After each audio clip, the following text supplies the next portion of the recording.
નમસ્કાર, spark today ન્યૂઝમાં આપનું સ્વાગત છે। ઈદે મિલાદને લઈને આજે મુસ્લિમ સમાજ દ્વારા અલગ અલગ વિસ્તારમાં જુલુસ કાઢવામાં આવ્યા। જ્યાં દર્શક મિત્રો તમામ મુસ્લિમ સમાજના લોકોએ આજે ધૂમધામથી ઈદે મિલાદુન નબીનું જે તહેવાર છે એનું ઉજવણી કરવામાં આવી અને આવામાં અલગ અલગ વિસ્તારમાં કોમી એકતાનો પણ માહોલ જોવા મળ્યો।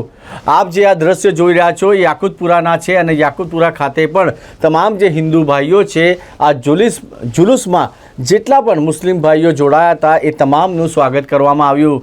તાજિયા કમિટીના જે પ્રમુખ છે જાવેદ બાપુ અને ગુડ્ડુભાઈ અને તમામ જે મુસ્લિમ સમાજના આગેવાન હતા એ તમામનું આ જુલુસમાં જેટલા પણ લોકો જોડાયા હતા એ તમામનું હિન્દુ ભાઈઓ દ્વારા સ્વાગત કરવામાં આવ્યું અને સત્કાર કરવામાં આવ્યું।